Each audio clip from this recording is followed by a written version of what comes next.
जनतेचा प्रशासनावरती विश्वास नाही राहिला. जनतेचा पोलीस प्रशासनावरती विश्वास नाही राहिला. जनतेचा शासनकर्त्यावरती विश्वास नाही राहिला. जनतेचा मीडियावरती सुद्धा विश्वास नाही राहिला. जनतेचा ज्युडिशरीवरती विश्वास नाही राहिला. असं का घडतं? याला जबाबदार आहे ही शासनकर्ती जमात.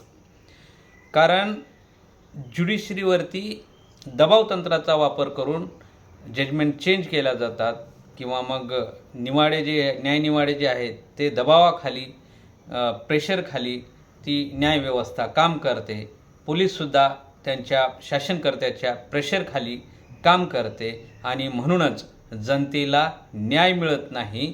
आणि हे आपल्याला दिसतं आजच्या भोर तालुक्यातील जी घडलेली अल्पवयीन मुलीची लैंगिक अत्याचार आणि हत्या या घटनेमध्ये बघायला गेलं तर जनतेची काय चूक होती की आज सामान्य माणसाचा आवाज आला आणि ती साहजिक होतं की अशी निर्घण जी हत्या झाली ही कोणाचंही कधीच महाराष्ट्रात घडायलाच नाही पाहिजे, परंतु आपल्या संपूर्ण भारत देशामध्ये काळीमा फासणारी ही घटना आहे. कारण याच्यामधून एक विकृत दिसून येते. ही विकृत प्रवृत्ती समाजामध्ये सर्व स्तरामध्ये आजूबाजूला आहे. परंतु आपण यावरती या विकृत प्रवृत्तीच्या मानसिकतेला कधी बदलणार हा मात्र समाजामध्ये पडलेला हा प्रश्न आहे. आणि याला समाजही तितकाच जबाबदार आहे जेवढी शासन यंत्रणा जबाब आहे. कारण काल नवरेज येथे जे आंदोलन झालं आणि त्या आंदोलनावरती प्रशासनाने लाठीचार केला, हे प्रशासनाचं पोलीस प्रशासनाचं अपयश दाबण्याचा प्रयत्न केला. पुन्हा एकदा जालियनवाला बाग हत्याकांड करण्याचा प्रयत्न केला.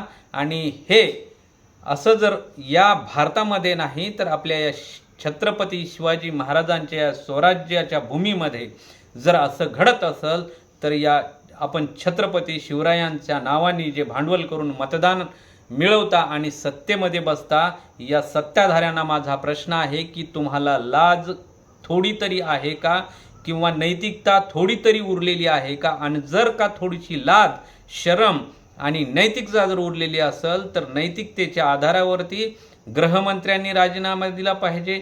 नैतिकतेच्या आधारावरती मुख्यमंत्र्यांनी राजीनामा दिला पाहिजे. आणि त्याचबरोबर तेवढाच जबाबदार आहे या भारत देशाचे माननीय पंतप्रधान आपण बघितलं की ज्या वेळेस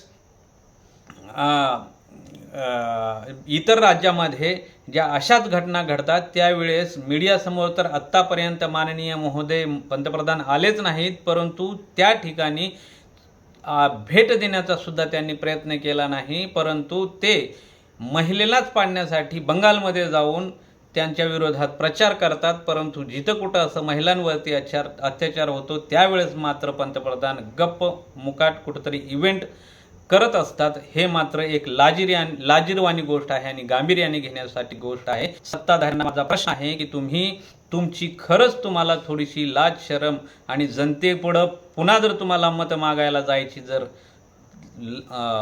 हिम्मत असेल तर तुम्ही आजच माननीय गृहमंत्र्यांनी नैतिकतेच्या आधारावर राजीनामा द्या.